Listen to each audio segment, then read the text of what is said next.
मेरे पेरेंट्स बीमार हैं, मेरे साथ रहते हैं। उनकी देखभाल में काफ़ी खर्चे थे।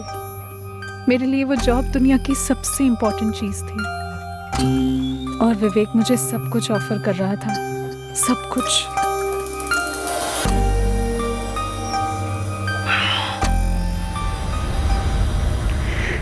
विवेक, तुम शादीशुदा हो। मेरी शादी बेमतलब की है, तुम जानती हो। 19 साल का बेटा है तुम्हारा। तू मेरी अपनी जिंदगी है, तुम्हारी भी तो है। ये सीरियस हो सकता है। होने तो किसी को पता लग सकता है। किसी को कुछ पता नहीं चलेगा। ये सब हम दोनों के बीच में ही रहेगा, प्रॉमिस। मैं रिलेशनशिप में बंध गई थी विवेक के साथ। मुझे कोई आइडिया नहीं था हमारा रिश्ता कहाँ जा रहा है।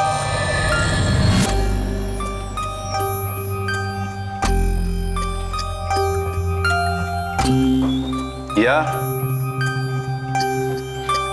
कम इन। हम आए दिन सेक्स के लिए मिलते और वो मेरी काफ़ी अच्छी तरीके से हेल्प कर रहा था। प्रमोशंस, इंक्रीमेंट्स, बोनस, ऊपर से गिफ्ट्स।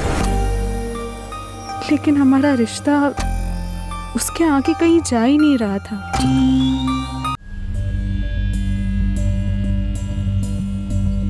साहब, हम 2 महीने बाद अपने खेत पे आए तो देखते हैं कि मेड़ पे एक टीला बना हुआ है, जिसे देखकर हम दोनों के पसीने छूट पड़े। फिर हमने खुदाई शुरू कर दी। इसके अलावा हमको कुछ नहीं पता साहब। कौन सा किसान 2 महीने तक अपनी जमीन से दूर रहता है? साहब, हम 2 महीने के लिए बाहर गए थे और जब बीज बोने का टाइम आया तो हम वापस आ गए और वापस आके देखा तो यहाँ पे ये कांड हो रखा है। तुम लोग 2 महीने के लिए यहाँ पर नहीं हो, तुम्हारी जमीन पे कोई नजर रखने वाला नहीं है। ये बात किस किस को पता है? मेरा यकीन करो सर, विवेक ने मुझसे ऐसा कुछ नहीं कहा जो मैंने आपको ना बताया हो। हमेशा सब कुछ नॉर्मल सा ही था। कुछ नॉर्मल नहीं था राजीव। 16 वार किए गए। 16 वार नॉर्मल नहीं होते। पर मुझे तो कुछ नहीं पता। बेस्ट फ्रेंड के सामने विवेक ने नकाब पहना। अब लगता है आप सब लोग हमारे सामने नकाब पहन रहे हो। लोगों के नकाब उतारना हमारा पेशा है और नकाब उतारने का हमारा सलीका और तरीका थोड़ा टेढ़ा होता है, खासकर मर्डर केस में, जो कि अब विवेक का केस बन गया है। भयंकर मर्डर का केस। तुम्हारे और निधि के पास लास्ट चांस है। हमें असली चेहरे दिखाओ, खुद के और विवेक का।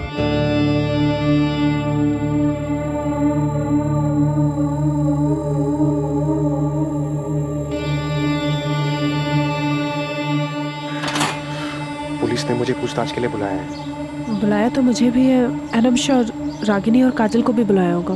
मतलब हम चारों से अलग अलग बात कर रहे हैं। हाँ तो करने दो। हम जो जानते हैं, जो अभी तक कहते आए हैं, आगे भी वही कहेंगे। सर, वो 2 किसान भाई मुश्ताक और जावेद, दोनों का कहना है कि उन्हें कोई अंदाजा नहीं है कि उनकी जमीन का इस्तेमाल किसने किया विवेक को दफनाने के लिए। उनके आसपास किसी का विवेक से कोई कनेक्शन? दूर का ही सही। वही तो हैरत की बात है सर। पूरे गांव में क्वेश्चनिंग थी, लेकिन किसी ने विवेक का नाम तक नहीं सुना और किसी का इंश्योरेंस या इन्वेस्टमेंट से कोई लेना देना। 99.99% ये इनसाइड जॉब। ये मर्डर किसी अंदर वाले ने किया। अब ये अंदर वाला या तो घर में से कोई है या ऑफिस से।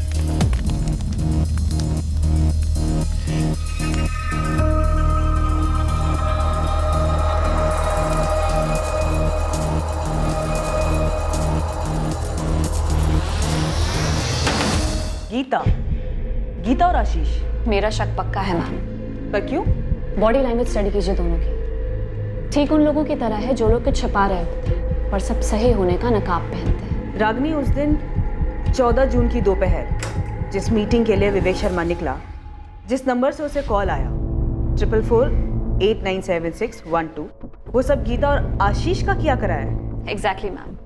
मुझे ऐसा लगता है कि ये सब उन दोनों की जोड़ तोड़ थी। निधि शर्मा, निधि विवेक शर्मा, और किस बेसिस पे इल्जाम लगा रहे हो तुम दोनों? सर अभी तो सिर्फ शक है, कोई सबूत नहीं है हमारे पास। हाँ, तुम्हारे शक का बेसिस क्या है?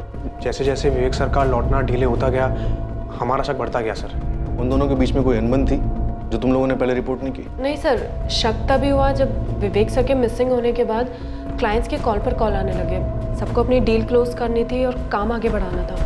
अब चूंकि विवेक सर नहीं थे फैसले लेने के लिए, तो मैंने उनके बेटे संजय को कॉल किया। गीता ने फ़ोन किया था, कह रही थी कि क्लाइंट्स के कॉल पे कॉल आ रहे हैं किसी को पापा की जगह डील्स करनी पड़ेंगी। और फिर कुछ दिन बाद मुझे निधि मैम का कॉल आया। गीता, ध्यान रहे हाथ से एक भी क्लाइंट जाना नहीं चाहिए और ना ही कोई क्लाइंट डिस्टर्ब हो। जी मैम, आई अंडरस्टैंड, बट उसके लिए सिग्नेचर्स लगेंगे, अप्रूवल्स लगेंगे। कंपनी में मेरा भी नाम है ना एज अ पार्टनर। जी मैडम।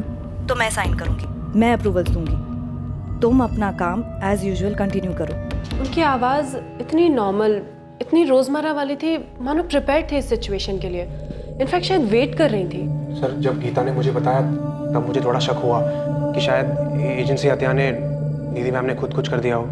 और जब 3 दिन तक विवेक सर लौटे नहीं तो मुझे फीलिंग आने लगी कि शायद अब वो नहीं रहे। और ये जो फीलिंग है तुम्हारी, ये तुम लोगों ने अपने तक रखी, हमें बताना जरूरी नहीं समझा? सर ऐसे कैसे कुछ कह सकते थे, कोई सबूत नहीं था हमारे पास। मुझे भी एक फीलिंग हो रही है और सबूत भी है कि विवेक के मर्डर के पीछे तुम दोनों का हाथ है। सर क्या बात कर रहे हैं आप? किसने कान भरे सर आपके? सर लेकिन ये सब करके फायदा क्या होगा हमारा? सर बताइए ना सर, कौन हमारे पीछे आपको ये सब बता रहा है? भाई जो जानता है कि इस कत्ल के पीछे तुम दोनों। सर हर कत्ल के पीछे एक मोटिव होता है, हमारा जीरो मोटिव है। हमारा विवेक सर के साथ कनेक्शन भी अच्छा था और भले ही कुछ भी हो जाए हम तो एम्प्लॉयज ही रहते हैं ना सर। निधि मैम की तरह एजेंसी के मालिक थोड़ी बन जाते हैं। तुम दोनों, रिश्ता है तुम दोनों के पीछे? हाँ सर, पर इसका मर्डर से कोई कनेक्शन नहीं है। हमारी विवेक सर से कोई शिकायत नहीं थी, वो एक अच्छे एम्प्लॉयर थे और हम अच्छे एम्प्लॉयज, सिर्फ एम्प्लॉयज। रागनी क्यों काजल? सर मुझे नहीं पता, बस क्या काजल? काजल, तुम्हारे बॉस विवेक शर्मा का मर्डर हुआ, भयंकर मर्डर। अब तुम रागनी का नाम ले रही हो तो कोई कारण तो होगा।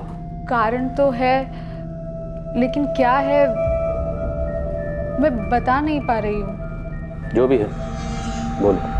सर वो क्या?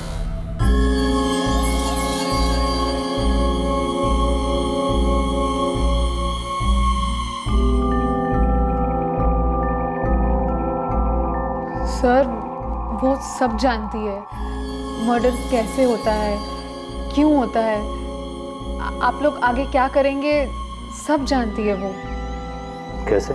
कहने को तो कहती है कि क्राइम शोज देखकर सब पता चला है, लेकिन मुझे ऐसा लग रहा है कि वो इन्वॉल्व्ड है, इसीलिए वो गीता और आशीष के नाम भी ले रही है। तो तुम्हें लगता है कि वो गीता और आशीष का नाम लेकर खुद का जुर्म छुपा रही है? बॉडी लैंग्वेज ठीक उन लोगों की तरह है जो लोग कुछ छुपा रहे होते हैं पर सब सही होने का नकाब पहनते हैं। सबके सब गेम खेल रहे हैं। रागनी कह रही है गीता आशीष, गीता आशीष कह रहे हैं वाइफ निधि शर्मा, और काजल कह रही है कि रागनी मास्टरमाइंड है। सर वो बच्चों की बर्थडे पार्टी में गेम्स नहीं होते, वो पासिंग पार्सल, म्यूजिकल चेयर्स, ये सब के सब ऐसे ही ड्रामा कर रहे हैं। सबके सब एक दूसरे को संदिग्ध बना रहे हैं पर किसी का भी क्लियर मोटिव समझ में नहीं आ रहा है। जैसे ही विवेक की बॉडी मिली, मिसिंग से केस मर्डर का बना, सबके इक्वेशन बदल गए। सब ऑर्केस्ट्रा में होता है ना, कंडक्टर का इशारा होते ही पहला इंस्ट्रूमेंट बजाता है, फिर दूसरा, तीसरा, फिर सब मिलके। पर निमिता सवाल ये है कि ऑर्केस्ट्रा कंडक्ट कौन कर रहा है? जैसे ही विवेक की बॉडी मिली, मिसिंग से केस मर्डर का बना, सबके इक्वेशन बदल गए। सब ऑर्केस्ट्रा में होता है ना, कंडक्टर का इशारा होते ही पहला इंस्ट्रूमेंट बजाता है, फिर दूसरा, तीसरा, फिर सब मिलके। पर निमिता सवाल ये है कि ऑर्केस्ट्रा कंडक्ट कौन कर रहा है?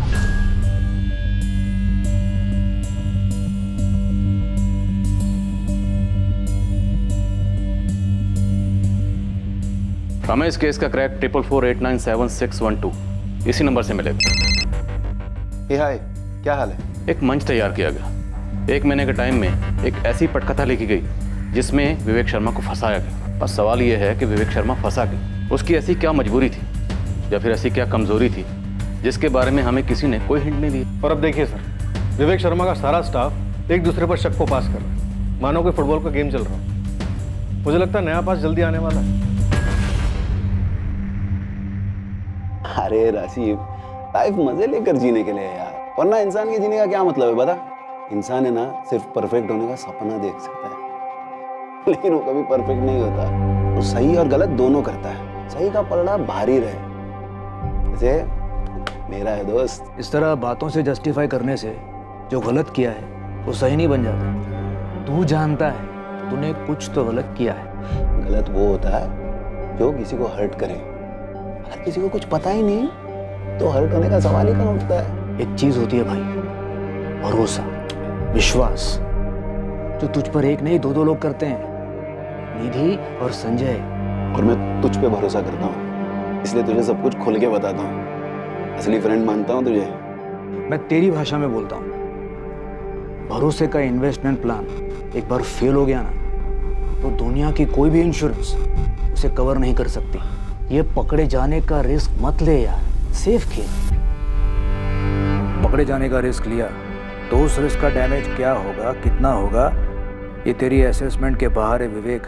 तू क्या, ये अंदाजा कोई नहीं लगा सकता।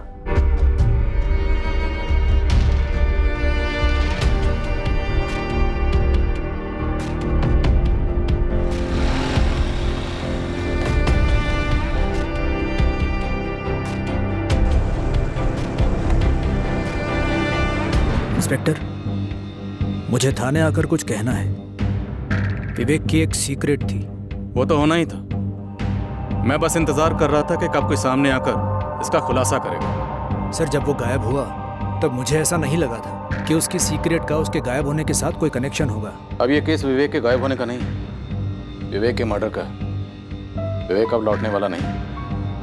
अब तुम जो भी बोलोगे वो विवेक को दर्द नहीं देगा, बल्कि उसे इंसाफ देगा।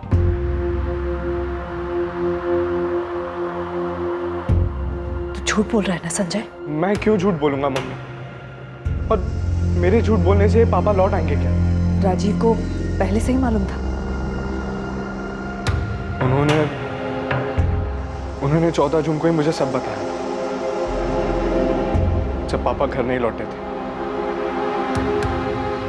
संजय, पापा के साथ जो कुछ भी हुआ उसमें तूने तो कुछ नहीं किया ना? नहीं मम्मी, मैंने कुछ नहीं किया है। विवेक का एक छुपा हुआ पहलू था। इंतजार कर रहा हूँ इस खुलासे का। उसका ये सीक्रेट कोई नहीं जानता था। आप जानते थे, लेकिन आप बोल रहे हैं। उसकी एक बहुत बड़ी कमजोरी थी, औरतें। हमारी सबसे पहली थ्योरी यही थी। कोई एक्सीडेंट नहीं, कोई फिरौती नहीं, कोई डिप्रेशन नहीं। बंदा ऑफिस से मीटिंग के लिए निकलता है और गायब। मामला अफेयर का होना ही था। कौन थी वो औरत? सर, मैंने कहा उसकी कमजोरी थी औरतें, एक से ज्यादा। सर, कितनी थी मुझे नहीं मालूम। सबके बारे में नहीं मालूम होगा, लेकिन कुछ के बारे में तो मालूम होगा। बताया होगा विवेक ने डिटेल में। क्लोज फ्रेंड था। नहीं सर, उसने किसी के नाम नहीं बताया, कोई डिटेल्स नहीं दी। लेकिन सर, वो हर वक्त किसी न किसी के साथ इन्वॉल्व रहता था। उसके ऑफिस में कोई थी? ये तीनों लड़कियां, गीता, रागनी और काजल, इनमें से किसी के साथ विवेक शर्मा का चक्कर रहा होगा। तो इनमें से किसी ने किया है? इनमें से किसी ने, या इनमें से किसी की वजह से किसी ने। गोविंद तो किस तरफ इशारा कर रहा है? संजय, विवेक का बेटा। उसके सर्कल से मैंने पता किया है, काफी हद तक परेशान और दुखी रहा है वो काफी अरसे से। मुझे तो लगता है कि उसे अपने बाप के अफेयर का पता चला होगा। माँ के लिए बहुत बुरा लगा होगा, इतना बुरा लगा होगा कि उसने अपने ही बाप को खत्म कर दिया। मैडम, ये पूरा कांड घर के अंदर से ही रचा गया होगा। राजीव दुबे, पता मुझे क्या लगता है? तुम ये सब कुछ जो कह रहे हो कि विवेक वुमेनाइजर था, दरअसल ये तुम्हारी गुगली है हमें गुमराह करने के लिए। नहीं सर, मैं सच कह रहा हूँ। तुम्हारी गुगली नो बॉल।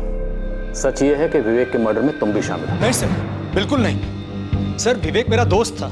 इसी दोस्ती की वजह से मैंने निधि को कुछ नहीं बताया। सर, उसे बहुत गहरा जख्म होता। 16 वार विवेक की बॉडी पर 16 गहरे वार किए गए थे। और इतनी नफरत कोई करीबी कर सकता है। एक करीबी निधि थी और दूसरे तुम दोनों ने मिलकर अपने रास्ते का कांटा हटा दिया। नहीं सर। किसके जरिए तुमने विवेक को फांसा था? ये क्या बकवास कर रहे हैं? सुनो बकवास, तुमने 1 महीना पहले किसी के जरिए विवेक को दाना डाला था। मिस्टर विवेक, हाँ, हमारी कंपनी ने एक ज़मीन ली है फैक्ट्री डालने के लिए, तो उस ज़मीन के इंश्योरेंस की बात करनी थी। श्योर मिस्टर निलेश, मार्केट में सबसे बेस्ट ऑफर हम आपको दे सकते हैं विद अ कॉम्प्रिहेंसिव प्लान। आप असेसमेंट के लिए जल्द से जल्द हमारी ज़मीन कब तक देख सकते हैं? आप बताइए। 1 हफ्ता। डन। आप डेट फिक्स कीजिए, मैं रेडी रहूँगा। जिसको तूने ये काम सौंपा था वही विवेक को उसकी मौत के मुंह तक लेकर गए। मिस्टर विवेक जी, मैं आपका इंतजार करता हूँ। क्या आप आ सकते हैं अभी? हाँ, मैं 10-15 मिनट में निकलूंगा। मिलते हैं।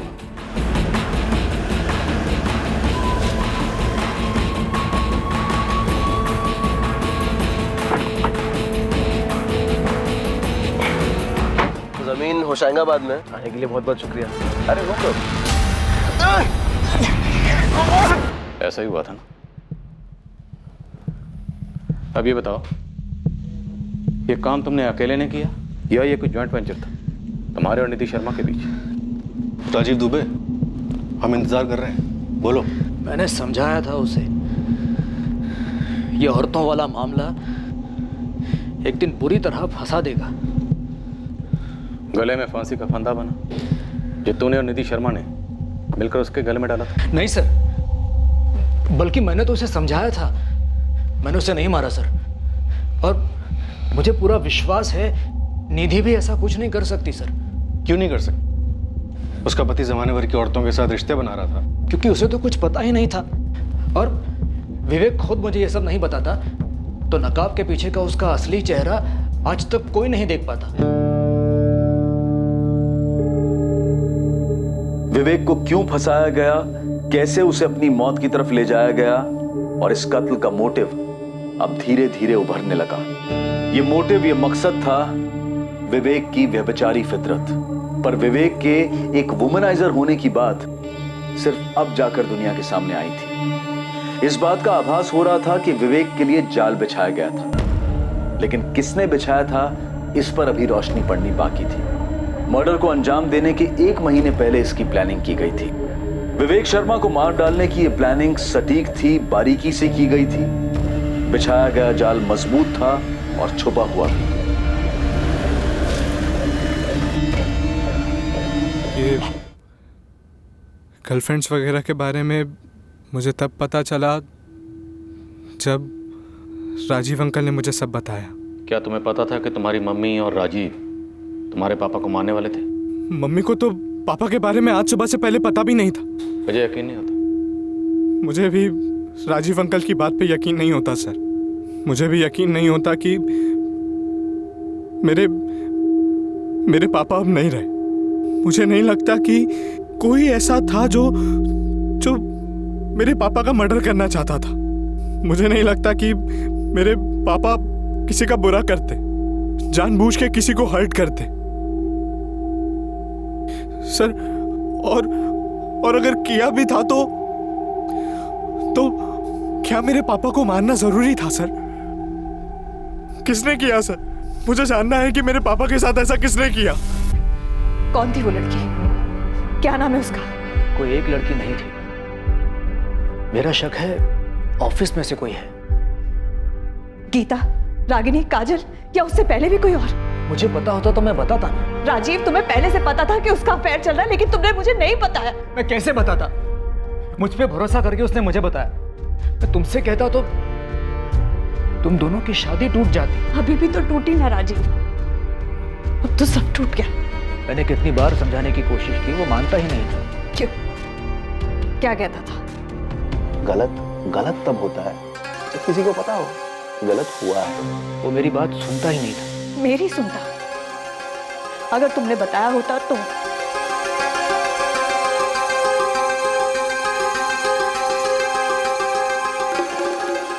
वो उन लड़कियों के साथ सिर्फ सोता था कि किसी से प्यार भी करता था?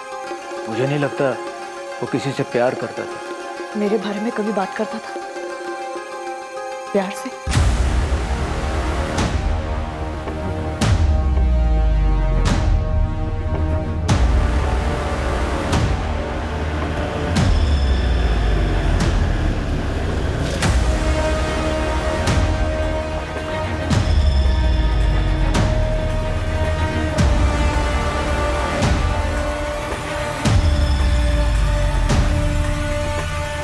गाड़ी मिल गई है सर, विवेक शर्मा की, MPCX I407X।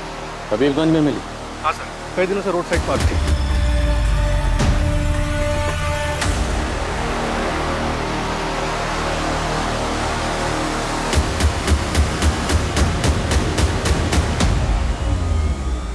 कमल, कत्ल हुआ उबैदुल्लागंज और दफनाया गया होशंगाबाद में, और विवेक की गाड़ी को ठिकाने लगाया गया हबीबगंज में शातिर प्लानिंग, और इसका सीधा सीधा ताल्लुक विवेक के बेशुमार अफेयर के साथ है। और मुझे लगता है इनमें से कोई एक अफेयर ऑफिस में से किसी के साथ था। और ये तीनों रागिनी, काजल और गीता आपस में बॉल पास करते, किसी पे शक टिकने नहीं दिया। सब तोड़ते हैं तीनों को।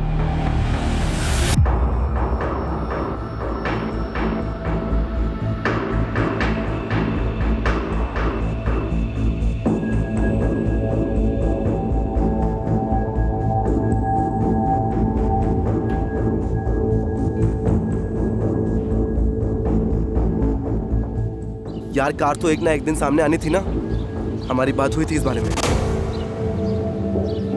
एक पूरी की पूरी गाड़ी को तुम ऐसे ही गायब नहीं कर सकते हो, ठीक है? लेकिन लाश मिलने की बात नहीं हुई थी, समझा करो यार, सब बिखर रहा है। देखो इस बारे में भी हमारी बात हो चुकी थी। मैंने पहले ही काफी बार कहा था कि ये सारी की सारी बातें एक ना एक दिन सामने जरूर आएंगी। खैर, अब सब इस पर निर्भर करता है कि वो कब तक पुलिस को घुमाती है। बस बिखरनी नहीं चाहिए।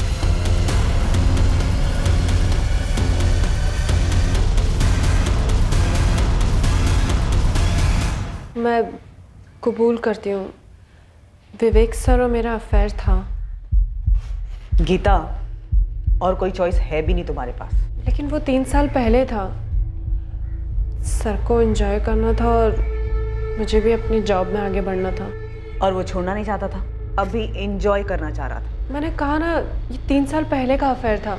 अभी मैं और आशीष साथ हैं और हम सीरियस हैं। विवेक सर के साथ जो कुछ भी था वो 3 साल पहले ही ख़त्म हो गया। अगर ख़त्म हुआ होता तो तुम हमें बताती। मैडम, मुझे किसी भी तरह की कॉम्प्लिकेशन नहीं चाहिए थे, बस इसीलिए नहीं बताया। नोट कर लो तुम, यही बात रागिनी बोलने वाली है। मुझे मालूम था गीता का अफेयर था विवेक सर के साथ, इसलिए मैंने कहा था कि उसने और आशीष ने मिल के कोई प्लानिंग की। और तुम्हारा कुछ नहीं था तुम्हारे विवेक सर के साथ? नहीं सर, मैं इतनी बेवकूफ़ नहीं हूँ कि ऑफिस में बॉस के साथ रोमांस करूँ।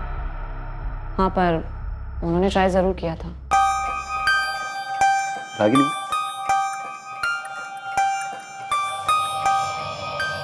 तुम्हें मेरे साथ क्लाइंट मीटिंग के लिए चलना चाहिए। काम फास्टर सीखोगी, ऑफिस के लिए और हमारे फ्यूचर के लिए अच्छा रहेगा। सर, जब मैं फील करूंगी कि मैं रेडी हूँ क्लाइंट मीटिंग्स के लिए, तब मैं ज़रूर चलूंगी।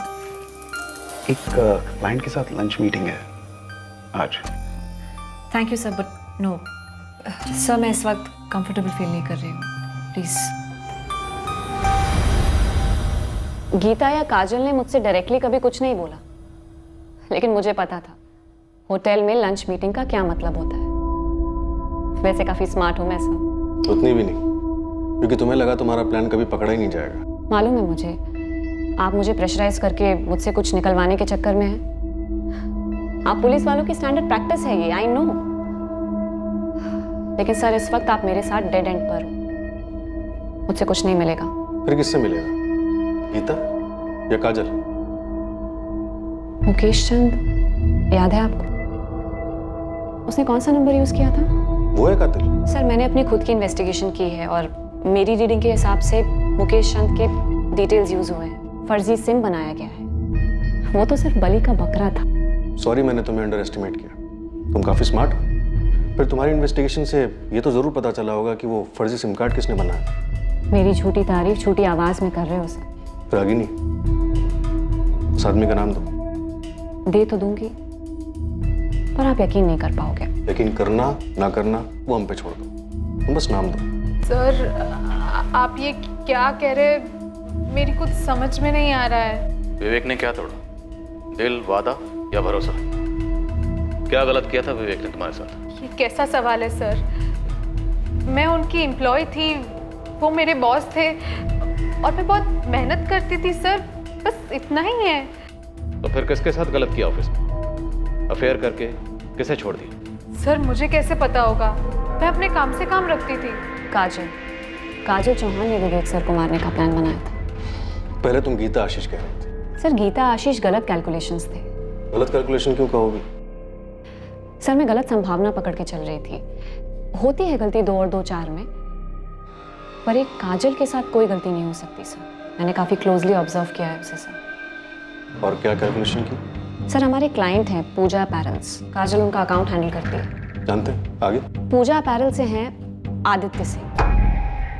आदित्य सिंह का क्या कनेक्शन है विवेक के मर्डर से? उन दोनों का अफेयर चल रहा है सर। तुम फिर गेम खेल रही हो खुद को बचाने के लिए? सर मैं कोई गेम नहीं खेल रही, और जब मैंने कुछ किया ही नहीं तो खुद को क्यों बचाऊं?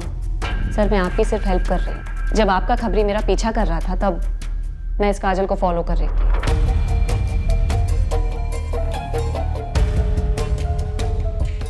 वो ऑफिस मीटिंग्स के अलावा बाहर मिलते हैं। विवेक सर के गायब होने के बाद रोज मिल रहे थे और दोनों काफी नर्वस लग रहे थे। इस काजल का बड़ा भोला भाला चेहरा है सर, लेकिन आप उसके चेहरे पर मत जाइए, वो सिर्फ एक नकाब है।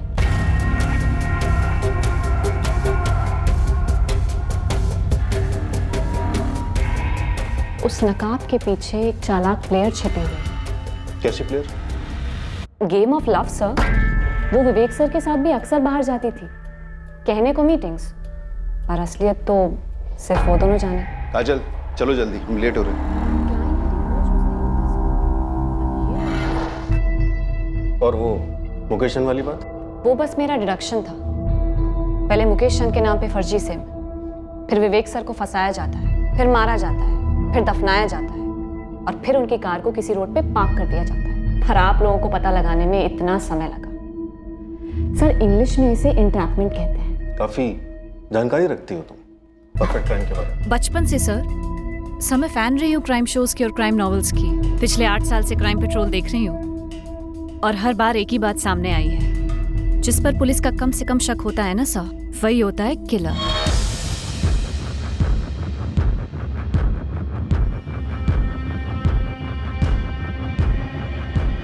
अभी भी संदिग्धों का फुटबॉल पास चल रहा है, लेकिन कोई गोल नजर नहीं आ रहा। और ये गोल जरूर किसी ऑफिस वाले ने स्कोर किया है।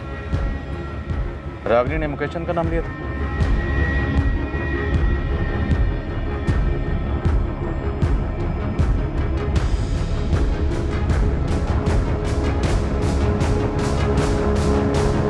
वो तो ऑफिस में सबका नाम लेती रहती है, गोल गोल बातें करती है। अजीब कैरेक्टर है उसका। यस सर, मुझे भी थोड़ी ऑफ लगती है वो। राजीव दुबे, अगर राजीव दुबे ने ये औरतों वाली बात का खुलासा शुरुआत में किया होता तो हमारी थ्योरी क्या बनती? हम विवेक शर्मा के कॉल रिकॉर्ड्स में से औरतों की लिस्ट बनाते, उनकी छटनी करते, और फिर खबरियों के जरिए पता चलता कि विवेक के ऊपर इतना गुस्सा किसे था। लेकिन सर विवेक के फोन रिकॉर्ड में हमें ऐसा कुछ भी नहीं मिला है। शायद वो फोन पर रोमांस ना करता, फेस टू फेस करता, और फेस टू फेस सबसे ज्यादा वो ऑफिस में होता था। गीता ने कबूल किया है कि 3 साल पहले उसका विवेक के साथ अफेयर था, लेकिन ये बात राजीव और निधि को नहीं पता। रागिनी ने किसी अफेयर से इनकार किया, लेकिन काजल का नाम लिया। तो काजल हो सकती है? अगर है तो फिर काफी शातिर दिमाग की, इतनी शातिर कि विवेक को फंसाकर उसकी मौत के मुंह तक ले गए। सर मेरी काजल पे ये इन्फॉर्मेशन है कि वो यहाँ अकेली रहती है। ओरिजिनली वो जबलपुर से है और उसका कोई बॉयफ्रेंड नहीं है। सिम कार्ड खरीदा गया हबीबगंज से, विवेक की कार लवारिस मिली हबीबगंज, तो हो सकता है कातिल का कोई कनेक्शन हबीबगंज से हो। वैसे इस रागिनी ने इंट्रोगेशन के दौरान एकदम से मुकेश चंद का नाम लिया, तो हबीबगंज में रहने वाले मुकेश चंद के किसी करीबी ने चुपके से मुकेश चंद के डॉक्यूमेंट्स को एक्सेस किया, फर्जी सिम कार्ड खरीदा जो ऑपरेशन में इस्तेमाल हुआ। तो मुकेश चंद का कोई करीबी इस कातिल की साजिश का हिस्सा हो सकता है, या शायद खुद कातिल। और इस मुकेश चंद की जानकारी में थी इस केस को खोलने की चाबी। जरूरी डॉक्यूमेंट्स की फोटोकॉपीज हम अक्सर मिटाते नहीं हैं, जबकि उनका गलत इस्तेमाल होने का खतरा बना रहता है। अक्सर हमें पता तक नहीं होता कि हमारे सर्कल में वो कौन बंदा या बंदी है जिसने हमारी आइडेंटिटी डॉक्यूमेंट्स की कॉपी ली किसी काम से और किसी और ही जगह इस्तेमाल की। फिर से कह रहा हूं, मुझे नहीं मालूम मेरे कागजात का किसने गलत इस्तेमाल किया है। मुकेश चंद कुछ तो याद करो, तुमने अपने कागजात कहाँ दिए थे, किसे दिए थे? राजीव दुबे, इसे जानते हो? नहीं। संजय शर्मा? नहीं। निधि शर्मा? नहीं। रागिनी, काजल, गीता, इनमें से किसी को? नहीं सर, मैं इन लोगों को नहीं जानता, किसी को भी नहीं। आशीष? नहीं सर। मुकेश चंद, इनमें से किसी को भी नहीं जानते?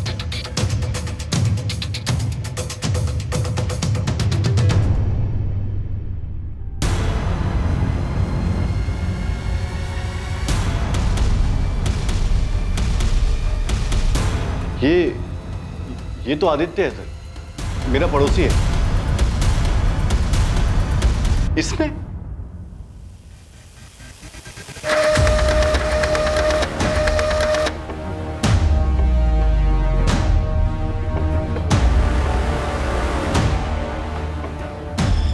सर, इस रागिनी ने तुक्के में मुकेश सिंह का नाम उछाला था और हमने कैच कर लिया। इस आदित्य कोई पार्टनर, कोई साथी था? सर, एक नाम है नीलेश कुमार। लिस्ट में से कॉल्स कई बार आते जाते रहे। इतना ही नहीं सर, कत्ल वाले दिन दोनों की फोन लोकेशंस उस फर्जी सिम कार्ड वाले फोन से मैच हुई।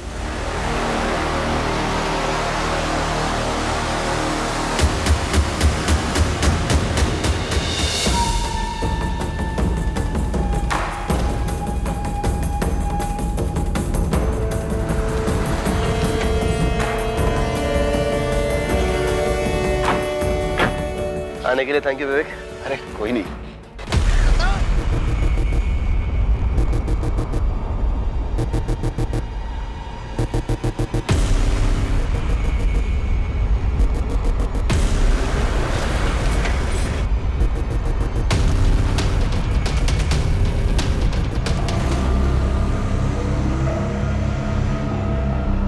मिला क्या? इसमें कुछ भी नहीं है यार। अरे देख उसके पर्सनल फोल्डर्स में देख, यहाँ पे भी नहीं है। अरे होगा अंदर, देख अच्छे से छान कर।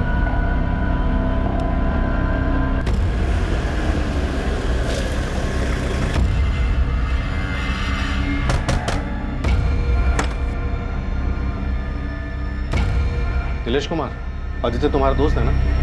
जी।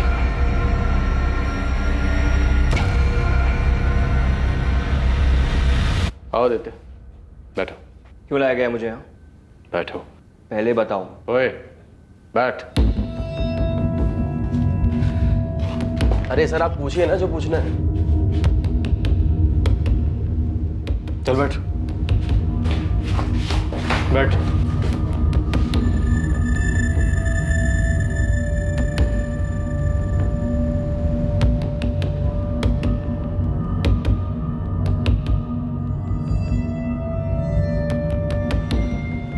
मिस काजल चौहान, आदित्य और नीलेश को धर लिया हमने। काजल? काजल ने करवाया? आई ऑलमोस्ट न्यू इट कि ये सब काजल ने किया है। लेकिन ये सब कब कैसे हो गया? रागिनी, तुम और क्या जानती हो सबके बारे में? मैं और कुछ नहीं जानती, बस मैंने गेस किया था कि ये सब शायद आदित्य और काजल ने किया होगा। काजल? अभी कुछ कंफर्म नहीं है, पुलिस पूछताछ कर रही है। काजल के बॉयफ्रेंड आदित्य और उसके साथ एक और बंदे को अरेस्ट किया है, कोई नीलेश है। काजल, आदित्य, नीलेश, तुम लोगों के खिलाफ हमारे पास बहुत कुछ है, पर तुम लोगों के पास वक्त बहुत कम है, इसलिए जितनी जल्दी बोलोगे तुम लोगों के लिए उतना बेहतर होगा। विवेक शर्मा को तुम लोगों ने क्यों मार डाला? सर, वो आदित्य मेरा दोस्त है, मैं बस इसकी हेल्प कर रहा था। मर्डर में? और कोई तरीका नहीं है क्या? जब तक विवेक जिंदा है मैं काजल को शादी के लिए नहीं मना पाऊंगा यार। लेकिन यार, विवेक को मार देने से अच्छा और आसान उसे छोड़ देना है। और काजल उससे ब्रेकअप क्यों नहीं कर रही है? अरे वो उसे नहीं जाने दे रहा है यार। अबे यार, शादीशुदा आदमी है, 19-20 साल का बेटा है उसका। बोलना काजल को धमकी देने के लिए कि वाइफ और बेटे को सब बता दूंगी। अरे नहीं यार, ऐसा नहीं हो सकता।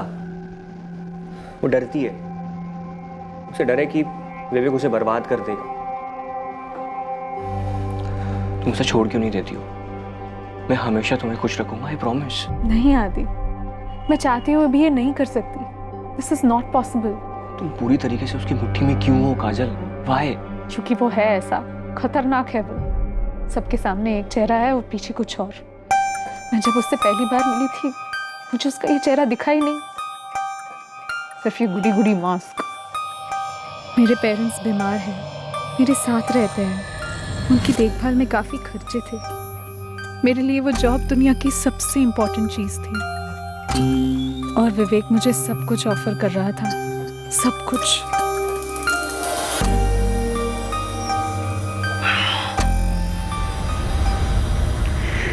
विवेक, तुम शादीशुदा हो। मेरी शादी बेमतलब की है, तुम जानती हो। 19 साल का बेटा है तुम्हारा। तो मेरी अपनी तुम्हारी भी तो है। ये सीरियस हो सकता है। होने तो किसी को पता लग सकता है। किसी को कुछ पता नहीं चलेगा। ये सब हम दोनों के बीच में ही रहेगा, प्रॉमिस। मैं रिलेशनशिप में बंध गई थी विवेक के साथ। मुझे कोई आइडिया नहीं था हमारा रिश्ता कहाँ जा रहा है।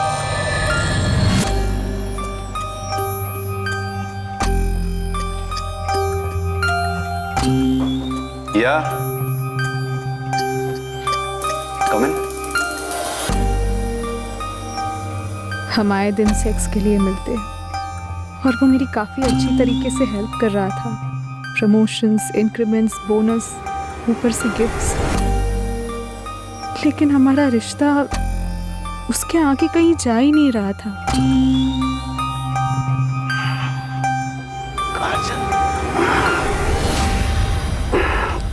विवेक, मुझसे शादी करोगे? तुम जानती हो मैं शादीशुदा हूँ। मैं ये भी जानती हूँ कि इस बेड पर 3 साल पहले मैं नहीं, गीता हुआ करती थी। इस रिश्ते के बनने से पहले हमारी क्लियर कट बात हुई थी। मैंने कहा था सीरियस हो सकता है और तुमने कहा था होने दो।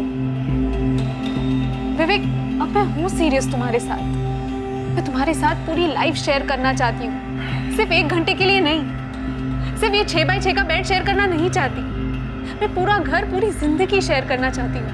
ये कभी नहीं होगा। तो आज तक इस कमरे में जो होता आया है वो भी अब कभी नहीं होगा। क्यों? कोई और है तुम्हारी लाइफ में? हो सकता है, नहीं भी हो सकता है, लेकिन एक चीज क्लियर है, मैं ऐसे कंटिन्यू करना नहीं चाहती। जहां हमारे रिश्ते की बाउंड्री है 6 बाय 6 का बेड है और कुछ नहीं। कौन है वो? कौन है तुम्हारी लाइफ में? वो तुम्हें ब्लैकमेल कर रहा है और तुम उसके हाथों की कठपुतली बने जा रही हो। मैं ऑलरेडी कठपुतली हूँ आदित्य, और वो छोड़ने के लिए तैयार ही नहीं है। तुम किसी और से प्यार करने लगी हो, ब्रेकअप चाहती हो? हाँ। तुम्हें याद है वो वीडियोस जो हम बनाते थे होटल रूम में, वाले वीडियोस? वो ब्लैकमेल, धमकी दे रही हो मुझे विवेक? ना ना ना ना, रियलिटी। तुम मुझे छोड़कर जाने की सोचना भी मत काजल। तुम जहां भी जाओगी ना, मैं तुम्हें ढूंढ निकालूंगा और बर्बाद कर दूंगा। तुम सिर्फ मेरी हो। मैं तुम्हारी प्रॉपर्टी नहीं हूँ विवेक। और याद रखो, तुम्हारी भी एक वाइफ है, एक लड़का है। अगर तुम मुझे बर्बाद कर सकते हो तो मैं भी तुम्हें बर्बाद कर सकती हूँ। बर्बाद? मुझे? तुम्हें वाकई लगता है मुझे बर्बाद किया जा सकता है? चलो बताओ, कैसे किया जाएगा? अरे प्लान बताओ, कम ऑन। मैं कभी सोचती सीधे मिसेस शर्मा को मिलकर सब बता दूं, फिर सोचती नहीं कॉल करती हूँ। 1-2 बारी मुझे लगा कि मैं पुलिस में जाकर सब कुछ सच बता दूं, लेकिन ऐसा नहीं कर पाई। तुम मेरी वाइफ को बोलोगी हम दोनों के बारे में? वो एक पिद्दी सी लड़की के लिए अपनी शादी नहीं तोड़ेगी। स्मार्ट है वैसे वो। तुम अगर पुलिस के पास गई ना, मैं उन्हें खरीद लूंगा। वो भी स्मार्ट है। अब तुम्हें स्मार्टली सोचना है कि अगर मैंने वो वीडियोस वायरल किए, मेरा चेहरा तो ब्लर होगा, तुम्हारा, सिर्फ तुम्हारा चेहरा दिखेगा करोड़ों लोगों को और दुनिया के हर कोने में। और तुम्हारा वो जो भी है ना, वो भी तो देखेगा। तुमने उसको वीडियोस बनाने ही क्यों दिए? मुझे थोड़ी पता था कि एक दिन मुझे वो ब्लैकमेल करेगा। उसके पास से वीडियोस वापस लेने का सिर्फ एक ही तरीका है, मार डालो साले को, खत्म कर दो उसे। उसके बाद हम शादी कर लेंगे, एक नए सिरे से अपनी जिंदगी शुरू करेंगे। अब बोल, उसको मारने के अलावा हम दोनों के पास और कोई चॉइस है? कोई प्लान बनाया है?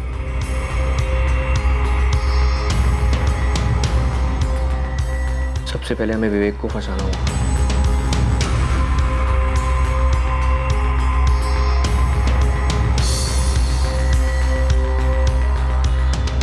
उसे एक बहुत अच्छे बिजनेस प्रपोजल के साथ ललचाना होगा, और वो काम करोगे तुम। और एक बार वो पूरी तरीके से इस प्रोजेक्ट में घुस गया, मार देंगे। वो खेत जहाँ पे तुमने विवेक को दफनाया, कैसे हाथ लगा तुम्हारे? सर वो मैंने दिलवाया था। विवेक के मोबाइल पर वो वीडियोस मिले तुम लोगों को?